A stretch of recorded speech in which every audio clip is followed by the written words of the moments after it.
இந்த வீடியோ பார்க்குற எல்லாருக்கும் வணக்கம். இன்னைக்கு நம்ம என்ன பண்ண போறோம்னா, நாளைக்கு ஒரு ரோட்டு கடையில தக்காளி சட்னி ஒன்று அரைப்பாங்க.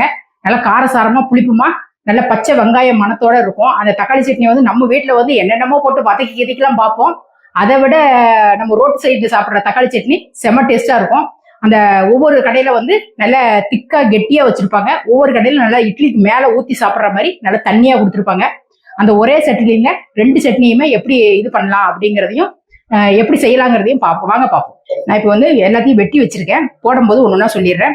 நான் ஒரு 10 காஞ்ச மிளகாய் எடுத்திருக்கேன், ஒரு 10 பல்லு பூண்டு, ஒரு துண்டு சின்ன நெல்லிக்காய் சைஸ் அளவுக்கு, நெல்லிக்காய் சைஸ் அளவு கூட இல்லை, அதை விட கம்மியாக தான் இருக்கு, ஒரு சின்ன துண்டு புளி, ஒரு 2 வெங்காயம், நல்ல சின்ன சைஸ் வெங்காயமா 2 வெங்காயம் எடுத்து கட் பண்ணியிருக்கேன். இது வந்து எத்தனை பேர் சாப்பிட்ற அளவுக்கு நான் நினைக்க ஒரு 4-5 பேர் 6 பேர் கிட்ட சாப்பிடலாம், அந்த அளவுக்கு நான் எடுத்திருக்கேன். இதை வந்து ஃபர்ஸ்ட் உப்பு சேர்த்துட்டு அரைச்சி எடுத்துட்டு வந்துருவோம். இதை தக்காளியை போட்டுட்டோம் அப்படின்னம்னா, தக்காளி வந்து தண்ணி விட்டுருச்சு அப்படின்னம்னா அந்த காஞ்ச மிளகாயில் உள்ள விதையெல்லாம் அரைப்படாம போயிடும்.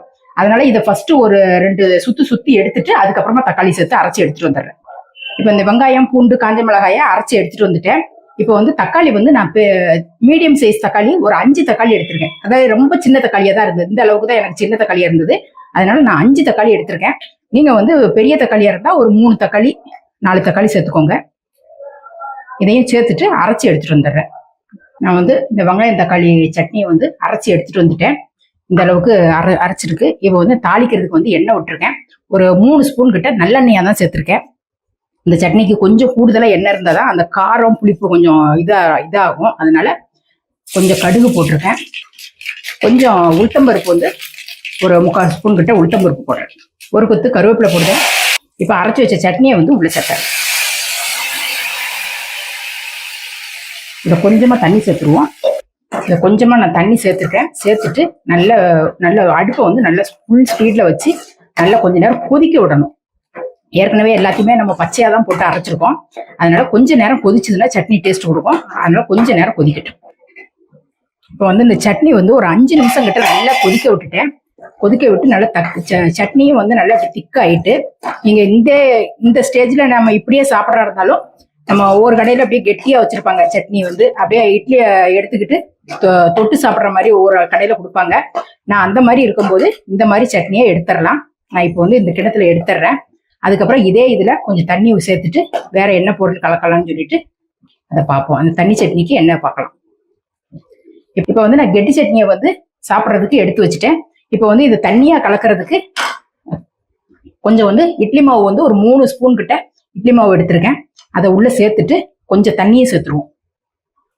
இந்த இட்லி மாவும் ஊற்றிருக்கேன், கொஞ்சம் தண்ணியும் சேர்த்துருக்கேன். ஃபர்ஸ்ட் வந்து இட்லி மாவை நல்லா இப்படி கலந்து விட்டுட்டு அதுக்கப்புறம் இன்னும் கொஞ்சம் தண்ணி சேர்த்துக்கிடுவோம்.